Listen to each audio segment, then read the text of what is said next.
Alors, les différents types de poses et de régler la position de l'huisserie, vous allez voir que c'est vraiment très simple. Pour aller voir ça de plus près, on va se mettre dans la 2D et on va aller zoomer sur une porte, par exemple celle-là. Donc ça, c'est la pose en tunnel et on a pour les huisseries poids des poses en cloison, pose en tunnel, pose à recouvrement. Alors qu'est-ce que c'est? Pose en tunnel, eh bien c'est comme ça en fait, hein, donc il n'y a pas de débord. Pose en cloison, on va avoir voilà, un petit recouvrement qui va venir pincer la cloison, donc c'est un peu plus esthétique. La pose à recouvrement, c'est comme ça. Voilà, tout simple, donc là elle vient ici. Donc ça c'est pour les trois types de poses. Et pour les huisseries métalliques, on a un autre type de pose qui est là, ici.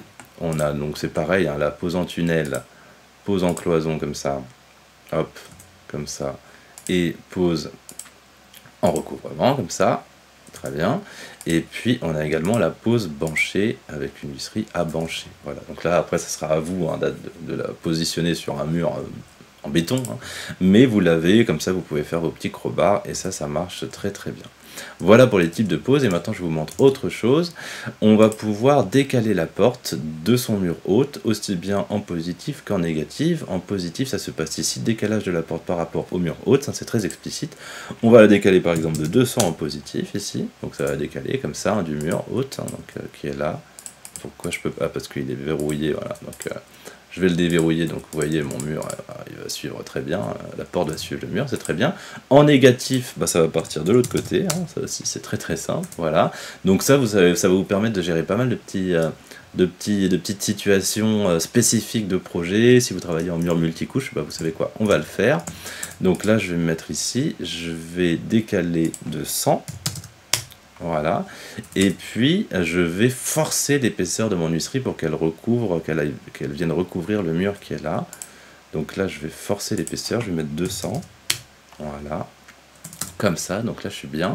Et puis après je vais copier le mur à l'identique ici. Ça c'est pour quand on travaille en mur monocouche, voilà. Et puis ensuite je vais simplement attacher les deux murs et j'ai un rendu qui est absolument nickel. Voilà. Donc j'ai forcé simplement l'épaisseur et j'ai recalé ma porte et ça continue à fonctionner. Un pose en cloison, ça continue à fonctionner très bien. Un pose à recouvrement, tout ça continue à fonctionner très bien.